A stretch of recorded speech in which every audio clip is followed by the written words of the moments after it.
Assalamualaikum warahmatullahi wabarakatuh. Salam Om Swastiastu, Namo Buddhaya, dan salam kebajikan untuk kita semua. Ubi Societa Sibius, di mana masyarakat, di situ ada hukum. Saya Agustina Barwadi dengan NIM 101014-25066. Saya Dwi Alexandra dengan NIM 101014-25061. Saya Muhammad Satrio Halimpi dengan NIM 101014-25173. Kami dari kelompok 2 kelas C, Fakultas Hukum, Program Studi Ilmu Hukum Universitas Negeri Gorontalo. Negara bukan cuma soal bendera dan pemerintahan. Ada unsur yang membentuknya, teori yang menjelaskannya, dan sifat yang melekat di dalamnya. Dalam video ini akan membahas hakikat negara mencangkup unsur, teori, dan juga sifat negara. Namun, apa sih hakikat negara? Hakikat negara adalah inti atau esensi terdalam dari negara yang menggambarkan negara itu ada, apa tujuan utamanya, dan apa fungsi negara bagi masyarakat. Dengan kata lain, hakikat negara menjelaskan sifat dasar dan kedudukan negara sebagai organisasi tertinggi di suatu wilayah yang mengatur kehidupan bersama. Secara umum, hakikat negara terdiri dari beberapa sudut pandang. Adapun yang pertama adalah secara sosiologis, yang kedua adalah secara filosofis, dan yang terakhir adalah secara yuridis. Yang pertama ada secara sosiologis. Negara merupakan hasil kesepakatan dan kebutuhan manusia untuk hidup bersama, menjaga ketertiban, serta mencapai tujuan bersama. Yang kedua ada secara yuridis, di mana negara adalah organisasi kekuasaan yang berdaulat dan memiliki kewenangan tertinggi untuk membuat aturan serta menegakkannya dalam suatu wilayah tertentu. Adapun yang ketiga, yakni secara filosofis, yakni hakikat negara adalah alat untuk mewujudkan kebaikan bersama, keadilan, dan kesejahteraan rakyat. Yang pertama adalah unsur negara. Dalam sebuah negara terdapat beberapa unsur yang meliputi wilayah, rakyat, pemerintah, dan pengakuan. Yang pertama, wilayah. Wilayah adalah batas geografis yang jelas dan terdefinisi, termaksud daratan, laut, dan udara yang menjadi ruang lingkup kekuasaan negara. Yang kedua, rakyat. Adalah masyarakat yang hidup di wilayah negara tersebut dan menjadi warga negara dengan segala hak dan kewajiban yang melekat pada mereka. Yang ketiga, pemerintah. Sistem yang mengatur dan mengelola negara, termaksud lembaga-lembaga pemerintah, proses pengambilan keputusan, dan pelaksanaan kekuasaan. Dan yang terakhir, pengakuan. Selain 3 unsur di atas, terdapat 1 unsur tambahan, yaitu pengakuan dari negara lain.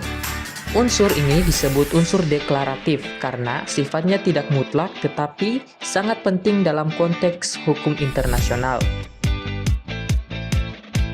Selanjutnya kita masuk pada teori-teori negara. Adapun yang pertama yaitu teori ketuhanan. Yang kedua adalah teori perjanjian, sedangkan yang ketiga adalah teori kekuasaan. Dan yang keempat atau yang terakhir adalah teori organis. Yang pertama ada teori ketuhanan atau theocratic theory. Teori ini berpandangan bahwa negara diciptakan oleh Tuhan dan kekuasaan tertinggi dalam negara berasal darinya. Teori ini sering digunakan pada masa monarki absolut untuk melegitimasi kekuasaan raja yang tak terbatas. Yang kedua ada teori perjanjian atau social contract theory. Teori ini menyatakan bahwa negara terbentuk karena adanya kesepakatan atau perjanjian sukarela antar individu untuk hidup bersama dalam suatu komunitas politik yang teratur. Yang ketiga ada teori kekuasaan atau force theory. Menurut teori ini, negara lahir dari dominasi dan penaklukan oleh sekelompok orang atau individu yang kuat terhadap kelompok lain yang lebih lemah. Negara pada awalnya adalah hasil dari peperangan, penaklukan, atau penguasaan di mana pihak yang menang memaksakan kehendaknya dan membentuk tatanan pemerintahan. Yang terakhir adalah teori organis atau organic theory. Teori organis memandang negara sebagai suatu organisme hidup, mirip dengan makhluk biologis. Negara memiliki unsur-unsur seperti rakyat, wilayah, dan pemerintahan yang saling bergantung dan berfungsi layaknya organ-organ tubuh. Nah, yang terakhir yaitu ada 3 sifat utama negara. Yang pertama, memaksa, monopoli, dan mencakup semua. Sifat utama negara terdiri dari 3 sifat, yaitu sifat yang pertama adalah sifat memaksa. Negara memiliki kewenangan memaksa warga menaati hukum melalui aparat atau lembaga resmi demi menjaga ketertiban.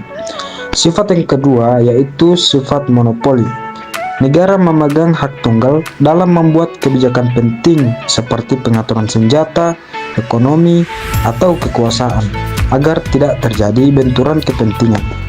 Dan sifat yang terakhir atau sifat yang ketiga yaitu mencakup semua. Kekuasaan negara berlaku bagi seluruh masyarakat tanpa terkecuali, mencakup berbagai aspek kehidupan seperti politik, hukum, ekonomi, sosial, dan pertahanan.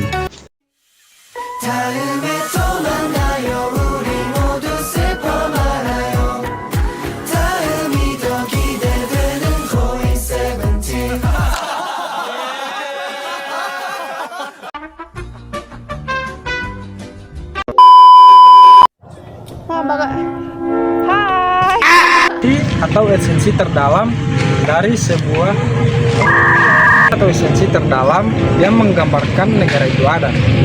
Dan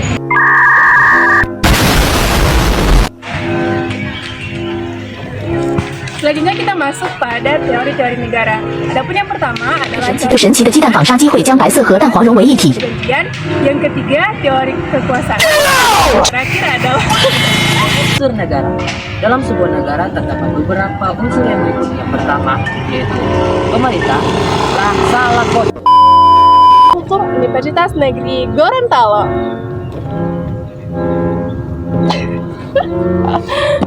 Shit.